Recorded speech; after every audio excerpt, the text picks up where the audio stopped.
Hello, everyone. My name is Kenneth Murray. I just want to take this time just to talk to you just a little bit. Speaking of time, we're running out of time.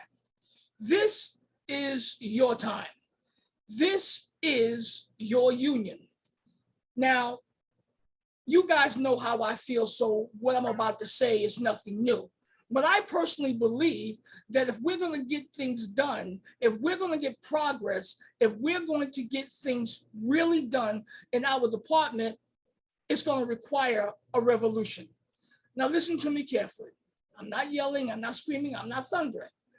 What we need is people in office who basically will speak truth to power. You know, we need people in office that, if need be, would lead a march to the Union Hall and demand answers, okay? It's time for us to begin the process of understanding that we have power. We need to be radical. We need to be bold. My name is Kenneth Murray, and I am running for the executive board. I will do what is necessary because your vote is you hiring me to work for you. I'm not working for release time. I will never work for the president of this union. My job is to work for you, the members. Why? The reason why is this. This union leadership has given up. Take a look at the moves that they have made in the stations department. They had discussions about us without us, and that is not good. When they had the opportunity to be strong, when the members needed them the most, they let us down. So that is the reason why I believe that we need a radical revolutionary paradigm shift in our department. No more retreads, no more recyclables, no more rejects. We need new blood to get the job done. Muniz, what you say? I agree with you, Mr. Murray. We do need new blood. We got the same old tired blood there for years. They have no fight. They have no courage. They don't have the zest in them to tackle management. Management is going to be tough. Contract is coming up next year. Yeah. Oh yeah. So we saw what they gave us last time, and we know that they're going to give us less this time. It's obvious. It's unacceptable, especially when they got all this money coming in. I mean, come on. Yeah.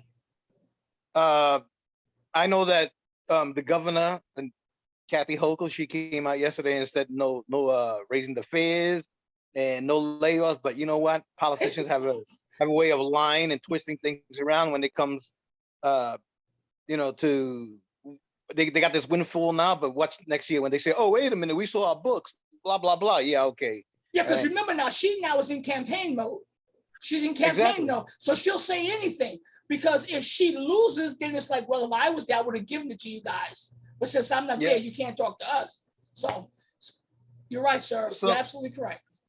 Yeah, so I mean, we need people who are going to fight for us. I'm in the stations department as you are as well. Yes, and we're in trouble. We're in trouble. We got sold out by the current administration. I'm not emboldened to anybody. That's why I'm running for VP, because I'm not emboldened to anybody. I lose this election, I go back to work. It doesn't matter. It doesn't matter to me. But these guys, if they lose the election, they retire. So you tell me, who's going to fight for you? Somebody who has their papers ready, or somebody who has another 10 years left on the job? Okay. I'm going to be one of those whose job is at risk. Your job is at risk. These people in the Union Hall, their job isn't at risk. So we need a complete 180 change. I mean, to be just management friendly, to be sponsoring the governors and politicians who gave us tier 6, who haven't done anything to change it, our medical expenses have gone up. My medicine, I pointed out in another video that my medicine went up in this contract from $10 a month to $30 a month. So how did I benefit? Okay.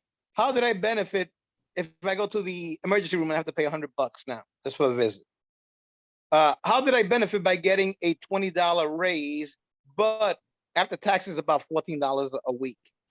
So that $14 a week went pretty quick, because The other day I filled up my gas tank and it was over $40. So you tell me, I mean, a turkey dinner for Thanksgiving. I saw that it's a family of four. Last year, I think it was like $28 for Thanksgiving dinner. This year, it's $75. You think your raise covered that? No. You think hazard pay? Where's our hazard pay? We went in there. We were forced to go in there while our union leaders stayed home. They stayed home. And we have documentation of that, sir. Yes, and the thing is that they keep saying they were out there, but yet Tony Utano, the head of the local 100 on New York One, yes, said it. He said, we're working from home, we're working remotely, the union hall is closed. Those were his words. Yep. His people are saying that they were out there. So tell me who's lying. Somebody is obviously lying. Okay, either it's Utano or it's his people, or both. I think it's both. Okay. And going back, we need strong people. We need people who are independent. We need people who aren't afraid, who have the courage to fight, and who just want to save their jobs. I want to save my job. Okay, I have a mortgage to pay. I have a car payment to pay. I need my job. And this department, the people running this department aren't saving my job. That's why I'm running. I agree, sir. And I'm running based on the fact that I think that we need a radical change in the executive board. It's not going to be easy. I mean, when I started this whole thing to go for the executive board, I've heard horror stories. And I am hoping and expecting for the independents to get in there and we get ourselves together and we stand as one. Because I think the reason why there's always been a problem, because there is no unity there. We have members of the executive board who primarily in the stations department. When have you been to a union meeting and the executive board member stood up and let you know what's going on in the executive board meeting? If it wasn't for John Ferretti, Lee Island, Nuke, Jocelyn, where do we get our information from? From people in RTO? I mean, they're brave enough to go online and say, this is what's going on.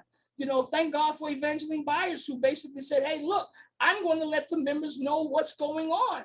But in the stations department, the executive board is quiet. It's silent. Now, I don't know if they're paid by, I don't think they're paid, but I don't know if they're silenced by the VP or the division chair. But the bottom line is that they should have been telling us what's going on. And that's going to be one of the things that I'm going to make it my business to do. Well, what's bothering me is also the PPP loan. Who got that money? I'm still waiting to hear who got that money. Well, I confronted Witchard in front of the union hall in the meeting that we were at, and he got all blustered because how dare I ask him a question like that? Well, he's part of the top four, and when I asked him, he got all flustered and things of that nature. It tells you that they have a lot to hide. I mean, they don't want to. I keep saying this. We're their bosses. Our dues pays their salaries. So I love it. And let me just point out one thing.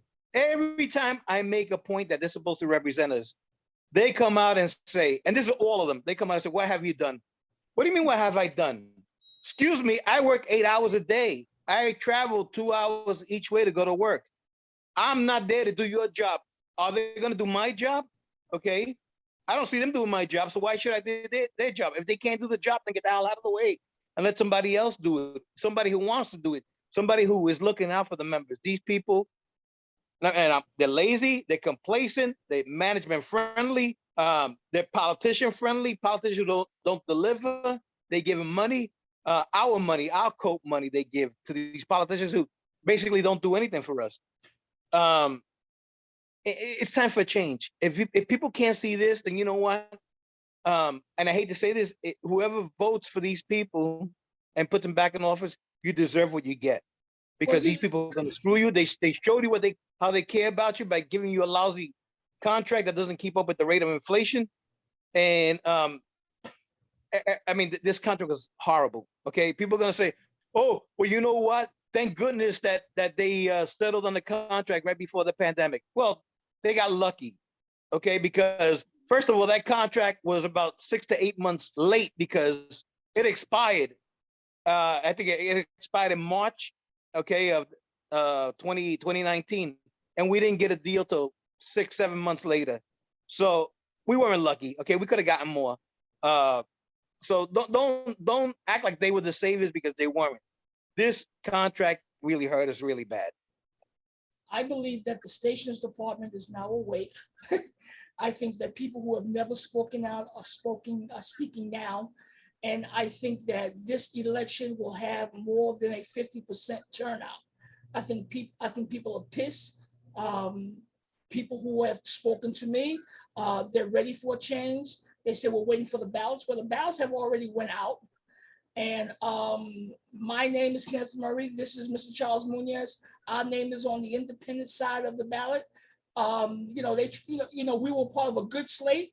I guess we were just too powerful because they broke that slate up, everybody. So they had to make us independent. So, we don't get bitter, we get better. Let me interrupt for a second. And Sure. if you look at the ballot, and I pointed this out yesterday, in the ballot, they made some of us we're one team, but they Right. took half of our team, put us on the independent side, and then they created a slate for the other side. So they're trying to confuse the members. Right. Okay. And it's not Right. going to work. It's not going to work because the members have smartened up. They know that this administration will do anything to stay in power. Yeah. Lie, trick, deceit. I mean, they're desperate. I lie, I cheat, I steal. Yes, exactly. The bottom line is that on your ballot, you're going to see the independents, and there you'll see my name, Charles Muniz's names, and a whole list of individuals who primarily are going to be there, placed there by the election committee. It's amazing how we're not a slate, but then they create a slate for the division officers. That made no sense, but they did it anyway to confuse the members. So if you have your ballot, look for our names, and just remember, whether they like it or not, change is about to hit this union, and it's going to hit it hard, okay? No more retreads, no more recyclables, no more rejects. Charlie Muniz, final word on you, sir. Yeah, if there's any issues, reach out to us regarding this ballot, regarding about, how to vote. I don't mind helping people out. I've done it before. I'll continue doing it. Even if I lose this election, I'll be there for my coworkers because we're in this together. I don't separate myself like they do. Okay, the union separates. They think they're above us. They're not. Okay, we pay their salaries. Always remember that you're their boss. You pay their salary. So if anybody needs any assistance, reach out to me or reach out to Kenny or any of the members of my team. We're more than willing to help. I thank you for your time, Mr. Muniz, and to the members who have your ballots, ask questions. I will answer them if I can. Mr. Muniz will definitely have the answer for you. Have a good and healthy holiday. Bye-bye, everyone. Bye-bye.